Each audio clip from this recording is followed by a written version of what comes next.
Perubahan tatanan dunia dan AS di bawah pemerintahan baru Trump, menurut Ray Dalio.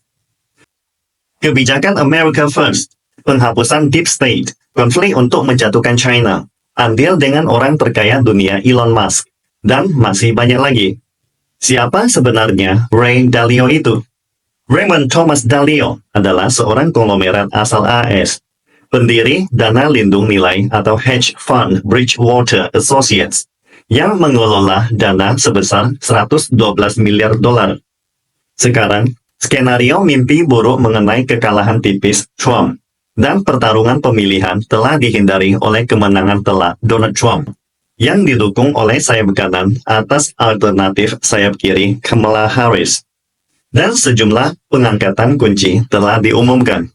Gambaran tentang apa yang kemungkinan akan terjadi juga mulai terbentuk. Ray Dalio ingin menjelaskan seakurat mungkin, tanpa opini bias mengenai baik atau buruk. Karena akurasi adalah hal yang paling penting untuk membuat keputusan dengan cara terbaik, katanya. Gambaran yang Ray Dalio lihat adalah: pertama, renovasi besar-besaran pemerintah dan tatanan domestik yang bertujuan untuk menjalankannya lebih efisien, mencakup perang politik internal untuk mengubah visi itu menjadi kenyataan. Dan kedua, kebijakan luar negeri America First, dan persiapan untuk perang eksternal menjatuhkan China, yang dipandang sebagai ancaman terbesar, yang bakalan segera menggantikan posisi nomor 1 AS, sebagai negara paling superpower di dunia. Periode yang paling mirip adalah tahun 1930-an, ketika pendekatan seperti itu muncul di beberapa negara. Tahukah Anda, orang-orang yang dipilih Donald Trump untuk mewujudkannya bersama dia adalah Elon Musk dan Vivek Ramaswamy, yang akan menjalankan Departemen Efisiensi Pemerintah yang baru diusulkan. Matt Gaetz sebagai Jaksa Agung, jika mendapat persetujuan Senat, akan mendorong batas hukum dari apa yang dapat dilakukan oleh mereka yang menjalankan tatanan baru ini. RFK Jr., yang akan mereformasi sistem kesehatan AS secara radikal, sebagai Menteri Kesehatan dan Layanan Kemanusiaan. Dan Marco Rubio sebagai Menteri Luar Negeri, Tulsi Gabbard sebagai Direktur Intelijen Nasional, serta Pete Hegseth sebagai Menteri Pertahanan, yang akan memimpin untuk mempertahankan hegemoni AS sebagai polisi dunia. Termasuk beberapa anggota keluarga Trump sendiri, akan ikut dalam misi menguasai Gedung Putih bersama Trump. Mereka semua adalah loyalis yang akan menghalalkan segala cara untuk pemimpin dan menumbangkan Deep State, dan menggantinya dengan tatanan domestik baru yang mereka harap akan menciptakan kekuatan ekonomi maksimal, dan melawan China dan Rusia yang dipandang sebagai musuh terkuat di dunia. Pendekatan pengangkatan yang sama kemungkinan besar akan digunakan untuk membersihkan pemerintahan dari mereka yang dituduh menjadi bagian dari Deep State, yang tidak sejalan dengan Trump. Akibatnya, ini akan meluas ke semua bagian sistem pemerintahan, termasuk yang sebelumnya dianggap kurang dikendalikan secara politik ideologis, seperti militer, Departemen Kehakiman, FBI, SEC, Federal Reserve, FDA, CDC, Departemen Keamanan Dalam Negeri, Departemen Dalam Negeri, dan pegawai pemerintah Jadwal F. Hampir semua posisi yang dapat dikendalikan oleh Presiden Trump akan menempatkan orang-orang yang sejalan dengan tatanan domestik barunya. Dalam proses ini, hampir semua orang di dalam dan luar pemerintah akan dipandang sebagai sekutu atau musuh.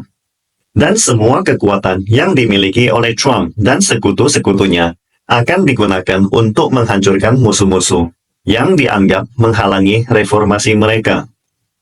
Artinya, sangat jelas bahwa Donald Trump dan orang-orang yang dipilihnya akan mereformasi pemerintahan dan negara seperti seorang preman perampok korporat yang melakukan pengambil alihan bermusuhan terhadap perusahaan yang tidak efisien. Melakukan reformasi besar-besaran dengan mengganti orang-orang, memotong biaya, dan memasukkan teknologi baru. Misalnya, Gordon Gekko, dan perspektif yang dia sampaikan dalam pidato keserakahan itu baik. Meskipun ini datang dari Presiden AS, yang akan membawa pendekatan ini ke pemerintah pusat dan seluruh negara.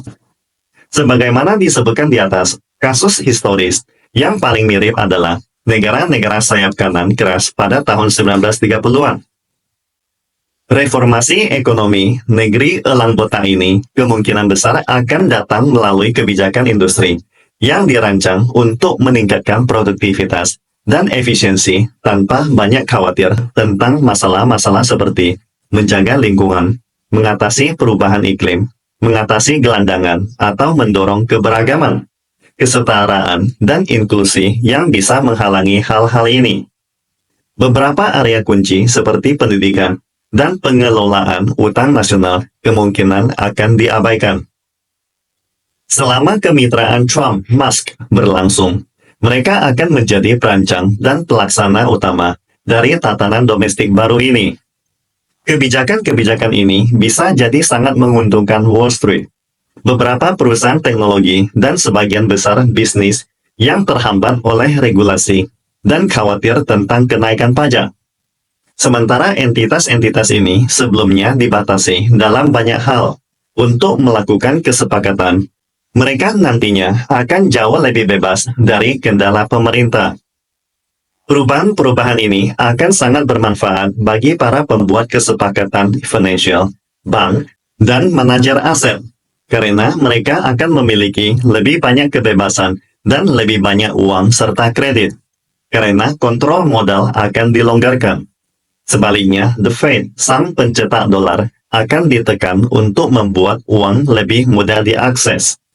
Dengan kata lain, kebijakan-kebijakan di atas akan sangat menguntungkan perusahaan teknologi yang pro-Trump, karena mereka akan diperbolehkan untuk berkembang dan beroperasi dengan cara apapun tanpa dibatasi. Kebijakan ini juga akan menguntungkan para pengacara yang akan sangat sibuk. Ray Dalio melihat perubahan besar dalam rencana orang-orang ini untuk berbuat semaunya di bawah pemerintahan Trump, daripada yang bisa mereka lakukan di bawah pemerintahan Biden. Selain itu, kecerdasan buatan AI tidak akan diatur seketat dulu, dan tarif akan digunakan untuk meningkatkan pendapatan pajak, sekaligus melindungi produsen domestik. Jika The Fed terus memotong suku bunga, hal itu juga akan mengalihkan banyak uang yang disimpan dalam dana pasar uang dan simpanan lainnya ke pasar lainnya, yang akan merangsang pasar dan ekonomi. Selain itu, AS yang memulai perang ekonomi dan perang geopolitik bisa saja terlibat dalam perang militer, baik dengan China maupun dengan negara-negara lain seperti Rusia, Iran, dan Korea Utara, akan memiliki dampak besar pada keamanan dan kebijakan domestik AS. Misalnya, memastikan AS akan memiliki jumlah teknologi kunci yang dapat diterima akan mengarah pada kebijakan agar teknologi-teknologi ini dapat diproduksi di AS. Artinya, 20% dari chip paling canggih harus diproduksi di AS pada tahun 2030. Atau di negara sekutu yang akan mengharuskan pemerintah pusat memiliki kebijakan energi dan regulasi yang kuat dan dilaksanakan dengan baik untuk memungkinkan perubahan ini terjadi. Tatanan dunia internasional akan berubah dari sistem pasca Perang Dunia Kedua yang diciptakan oleh AS dan organisasi pemerintahan seperti PBB, WTO, Mahkamah Internasional, IMF, Bank Dunia, menjadi tatanan dunia yang lebih terfragmentasi, di mana AS akan mengejar kebijakan America First, dengan kategori yang sangat jelas untuk sekutu, musuh, dan negara yang tidak bersedia tunduk kepada AS. Akibatnya, akan ada lebih banyak perang ekonomi dan geopolitik, serta kemungkinan perang fisik yang lebih besar dalam 10 tahun ke depan. Dengan kata lain, dunia sekarang sedang memasuki akhir era AS yang sedang diambang keruntuhan, di mana banyak negara-negara berkembang mencoba bekerja bersama melalui organisasi multinasional dengan prinsip dan aturan panduan. menuju tatanan yang lebih berpihak kepada kepentingan negara masing-masing. Seperti hukum rimba dengan AS dan China sebagai dua pemain terbesar dunia. Dan pertempuran ini sebagian besar adalah persaingan klasik kapitalisme melawan komunisme dalam versi kontemporernya. Jadi, konsep moralitas dan etika yang dibentuk oleh AS akan jauh lebih sedikit relevansinya. Karena AS tidak lagi menjadi pemimpin dunia dalam menegakkan prinsip-prinsip ini, berhubung AS sendiri yang menghancurkannya. China akan diperlakukan sebagai musuh paling utama karena merupakan negara adidaya yang paling kuat dan ideologis paling berlawanan. Sementara Rusia, Korea Utara, dan Iran juga dipandang sebagai musuh sekunder. China secara luas dianggap sebagai ancaman terbesar yang bakalan menggantikan posisi nomor 1 AS di dunia. Bahkan jauh lebih besar dari ancaman domestiknya. Mengenai negara-negara lain yang lebih lemah, Ray Dalio tidak menjelaskan lebih lanjut di sini mengenai posisi mereka. Tetapi mereka semua dikategorikan sebagai sekutu dan musuh dengan tingkat yang bervariasi. Dan ini akan menjadi panduan untuk berhubungan dengan mereka. Namun, semua negara akan diberikan tekanan paling besar dan dipaksa agar sejalan dan mengikuti semua keinginan AS, bukan bertentangan dengan AS. Dan jika mereka tidak berpihak pada AS, mereka akan menghadapi konsekuensi fatal dari Trump. Konflik antara dua kekuatan terbesar dunia, US-China, akan menciptakan peluang, terutama peluang bisnis, bagi negara-negara non-afiliasi. Perubahan dalam dinamika tatanan dunia ini juga akan membawa dampak besar bagi dunia berkembang, atau Global South. Berhubung Global South mencakup 85% dari populasi dunia, kemungkinan akan memilih jalannya sendiri, karena AS telah kehilangan taringnya untuk menakuti dan memimpin tatanan dunia yang dibentuknya. Kedua superpower dunia, US-China, akan bersaing untuk mendapatkan sekutu. Dengan China secara umum diyakini berada dalam posisi yang jauh lebih dominan untuk memenangkan negara-negara non-afiliasi. Karena China lebih penting secara ekonomi dan lebih baik dalam menjalankan kekuatan lunak atau soft power-nya. Ray Dalio menekankan, selain kebutuhan untuk memproduksi teknologi penting secara domestik, ada juga kebutuhan untuk memproduksi baja, mobil listrik, dan banyak produk penting lainnya. Itu berarti lebih banyak onshoring dan friendshoring, atau dorongan deregulasi besar-besaran untuk mendukung produksi yang efisien biaya, atau tindakan imigrasi dan deportasi, dengan penekanan dan penutupan perbatasan dan deportasi imigran, atau reformasi perdagangan dan tarif sebagainya.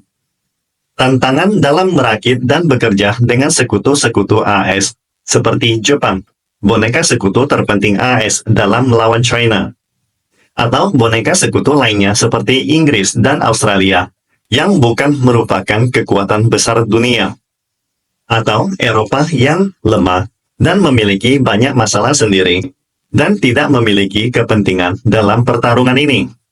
Berhubung Rusia berada di depan pintunya, dan tidak bisa melawannya tanpa dukungan NATO dan AS. Sebagian besar negara Global South tidak ingin terlibat dalam pertarungan ini, karena AS yang serakah tidak akan pernah peduli dengan kepentingan dan pembangunan negara-negara berkembang ini. Hal ini dikarenakan mereka memiliki ketergantungan ekonomi yang sangat mendalam pada China daripada AS. Negara-negara non-afiliasi yang sedang naik dari Global South, terutama adalah negara anggota BRICS yang dipimpin oleh China dan Rusia. Ini pasti akan menjadi hal yang paling menarik dan penting, kata Ray Dalio. Jadi, senantiasa nantikan update terbaru di channel Ricky ini.